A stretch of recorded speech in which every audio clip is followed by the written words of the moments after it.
अरे अपनी भी तो प्रेस्टीज का सवाल बन चुका था यार। कैसे हो बेटा, सब ठीक है ना? मैं बिल्कुल ठीक हूँ। आ गए? हे, कैसी हो मौसी जी? ये भैंस दिन में कितना लीटर दूध देती है? अरे बेटा, ये भैंस नहीं, ये तो गाय है। अरे मौसी जी, वो तो मैं भी जानता हूँ। मैं तो दूध निकालने वाले इस भैंसे की बात कर रहा था। इतने प्यार से मेरी तरफ ना देखो, गाय नाराज हो जाएगी। अरे दूध निकालो, नहीं तो अंदर चला जाएगा। 12वीं के बाद 5 साल तू हॉस्टल में रहा, उसके बाद के 5 साल ट्रेनिंग और नौकरी की वजह से हमसे दूर रहा। तुझे हमारी परवाह है भी या नहीं? हाँ, हमें डायबिटीज है या ब्लड प्रेशर है, हम कौन सी दवाई खाते हैं, दिन में कितनी बार खानी पड़ती है, तुझे कुछ पता होगा ही नहीं, है ना? आपका बड़ा बेटा है ना इन बातों का ख्याल रखने के लिए। हाँ हाँ, मेरा बड़ा बेटा मेरी आंखों का तारा है। तू तो सिर्फ पैसे भेजता है, पर घर की हर जिम्मेदारी चाहे छोटी हो या बड़ी, ये सेल्वम ही हमेशा उठाता है। माँ, आपके बड़े बेटे को लोग सिर्फ यहाँ जानते हैं। कभी मदुराई आकर मेरे बारे में लोगों से पूछिए, वो कहेंगे धन्य है वो माँ जिसने ऐसे संस्कारी बेटे को जन्म दिया। मेरे नाम की माला जपते हैं वहाँ। वाह, अपने मुंह मियाँ मिट्ठू होना कोई तुझसे सीखे। माँ, जय को कम से कम चैन से खाना तो खाने दो। अरे मेरे लिए जरा दाल लेकर आओ। सुनो, तुम मेरी बात मानो, यहीं रहो आराम से एक राजा की तरह। अरे राजा ही तो है। आजकल त्रिची में अपना साम्राज्य फैलाया हुआ है। आप इतना चौंक क्यों गए? भवानी और उसके 2 टके के गुंडों ने मदुरई में दहशत फैला के रखी थी। लोगों के नाक, कान और सर में दम करके रखा था। फिर क्या हुआ पता है? सीधा एनकाउंटर कर डाला। किसने? ये आपके भाई ने ही तो किया। आप कहाँ रहते हो उससे फर्क नहीं पड़ता, आप क्या करते हो उससे पड़ता है। आपके भाई की वजह से मदुरई के लोग टेंशन फ्री हो गए।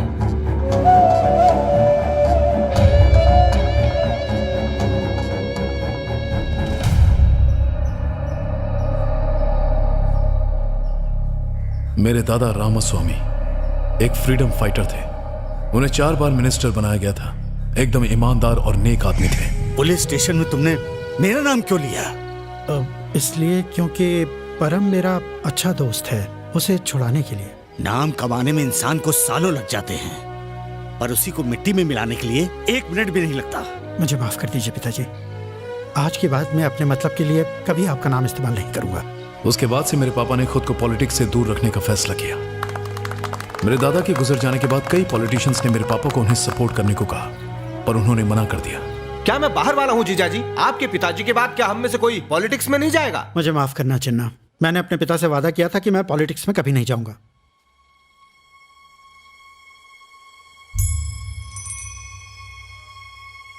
वादा तोड़ने की कोई जरूरत नहीं है। मैं आपके बेटे सेल्वम चिन्ना को ले मामा ने जा- मुझसे चलो, पूछे चलो, बिना चलो, मेरे लिए चलो। फैसला कर लिया।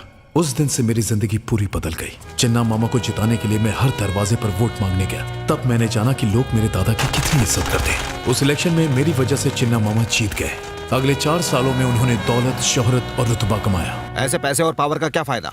हमारी बिरादरी के लोग सिर्फ रामास्वामी के परिवार को ही पूछते हैं। जो भी हो, अगर वो परिवार आपकी मदद नहीं करता तो आप इलेक्शन नहीं जीतते। रामास्वामी के परिवार को अपनी तरफ करना ही होगा। तुम जाके सेल्वम के दिमाग में पॉलिटिक्स का कीड़ा छोड़ो। इस इलेक्शन में तुम्हारे लिए करोड़ों रुपए बहा दूंगा।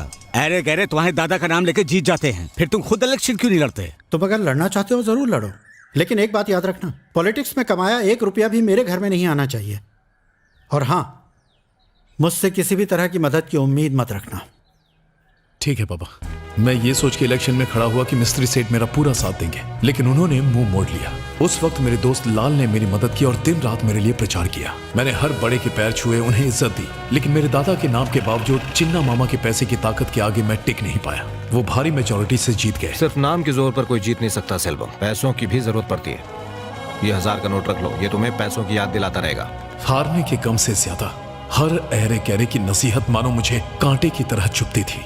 जो भी होता है अच्छे के लिए होता है सेल्वम। पॉलिटिक्स आसान चीज नहीं होती। तुम्हारी इलेक्शन हारने की वजह से मेरी सहेलियां मुझ पर हंस रही थीं। पॉलिटिक्स आप जैसे लोगों के लिए नहीं बनी है भैया। सब कह रहे हैं कि तुम्हारी हार एक तरह से रामास्वामी की हार है। अपने खानदान पर कोई कलंक ना लगे, इसीलिए मैंने कभी पॉलिटिक्स ज्वाइन नहीं की। पॉलिटिक्स में कुछ बड़ा करने की चाह ने मुझे अंदर से झकझोर दिया था। मैं हर उस इंसान को नीचा दिखाना चाहता था जिसने मुझे जली कटी सुनाई थी। पॉलिटिक्स में पैसों की अहमियत को मैं जान चुका था, इसीलिए मेरे दोस्त लाल ने मुझे भवानी से मिलवाया। हमने शहर के हर बिजनेसमैन से पैसे मांगने शुरू किए। जो पैसे नहीं देता हम उसका कत्ल कर देते।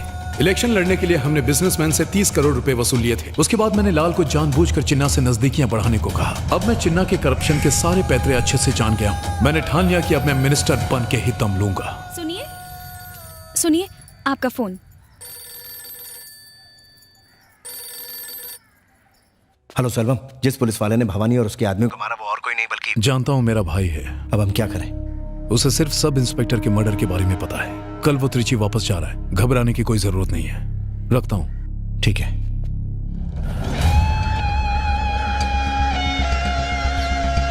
ब्रिज के नीचे चटाई में लिपटा हुआ पाया गया। पुलिस एक बार फिर से सवालों के घेरे में आ गई है। सर। आओ एसीपी जय, हमें लगा भवानी की मौत के बाद सब कुछ ठीक हो जाएगा, लेकिन हमारा सोचना गलत था।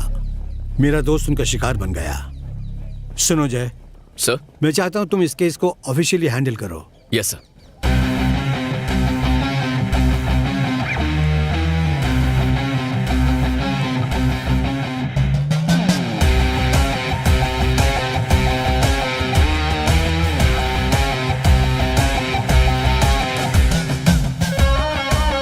तुमने बताया नहीं तुम्हारी पोस्टिंग हो गई है? हाँ, sudden appointment. Okay okay okay, disturb नहीं करूंगी, बाद में बात करती हूँ। ओके।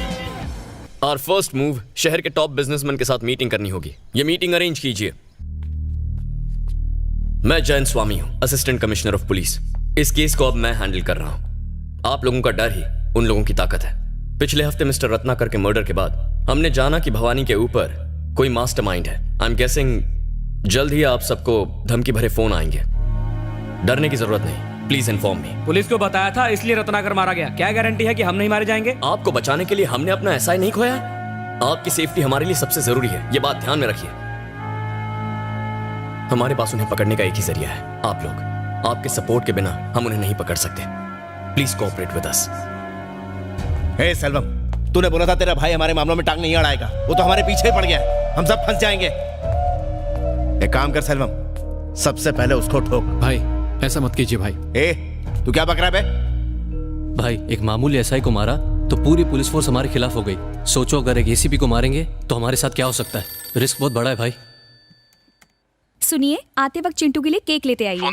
हाँ लो, पापा से बात करो।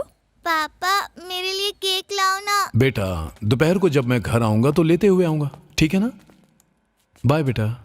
मेरी बात सुन सेल्वम। सुन लाल, 6 महीने बाद इलेक्शन है, तब तक बिजनेसमैन से जितना माल वसूल सकते हैं वसूलेंगे। इससे पहले कि मेरे भाई को पता चले, हम काम को खत्म कर देंगे। हाँ बोलिए। क्या सर, पुलिस मीटिंग करने जा रहे हैं? आप कौन? वही जिसने 5 बड़े बिजनेसमैन की लाशों को ब्रिज के नीचे सड़ने के लिए छोड़ दिया था। जल्दी से 2 करोड़ का इंतजाम करो, नहीं तो तुम्हारी लाश भी ब्रिज के नीचे सड़ते हुए मिलेगी। सर मेरी मानो तो इस बारे में पुलिस को बता दो। जरा ये सोचो, पुलिस मीटिंग से निकलते ही हमें उन बदमाशों का फोन आ गया। उनका कोई आदमी तो पुलिस में बैठा है। कहना क्या चाहते हो, हम क्या करें? फोन आते साथ हम अपनी मेहनत की कमाई उनके हाथ में रख दे।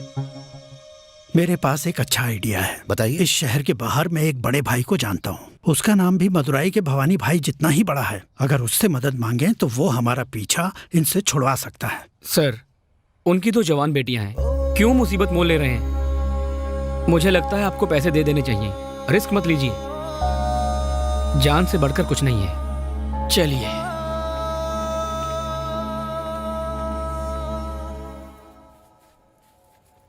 जय।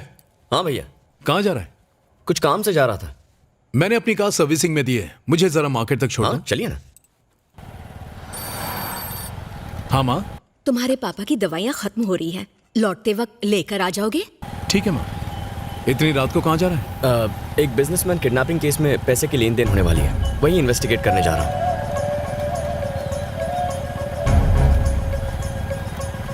बस यहीं मोड़ पर रोक दे, यहीं। चल जल्दी आना भैया। ए आदि। हाँ भाई। मेरे भाई का पीछा करो और मुझे खबर देते रहना। ठीक है भाई।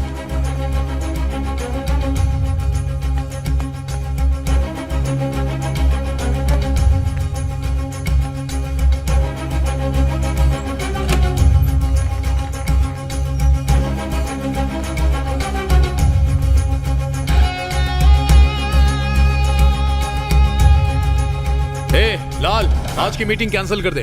क्यों, क्या हुआ? मेरे भाई को हवा लग गई है। इम्पॉसिबल। बिजनेसमैन ने अपने मुंह से एक शब्द भी नहीं बका होगा। एक नंबर का फट्टू है साला। ए तू कैंसिल कर। हाँ भाई। मेरे भाई ने मुझे खुद बताया कि उसे इसकी खबर मिल चुकी है। सर आज की मीटिंग कैंसिल करनी होगी। लेकिन मैंने तो किसी को कुछ नहीं बताया। कैंसिल करनी पड़ेगी। फिर कब मिलना होगा? फोन करके बताऊंगा।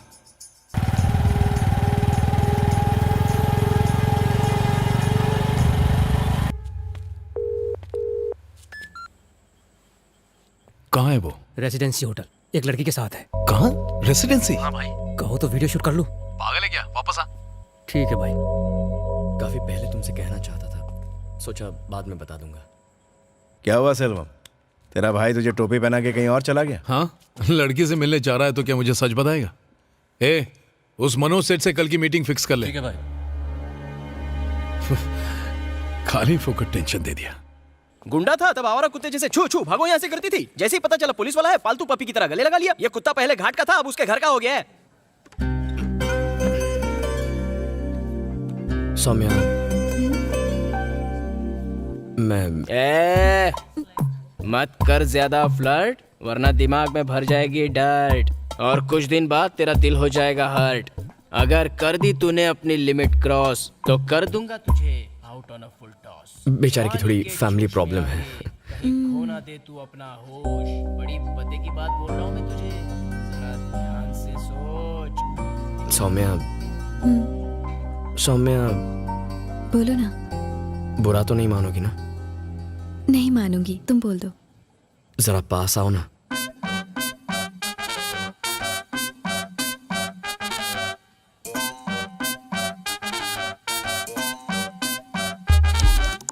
बिल भर दोगी ना? मैं पैसे नहीं लाया।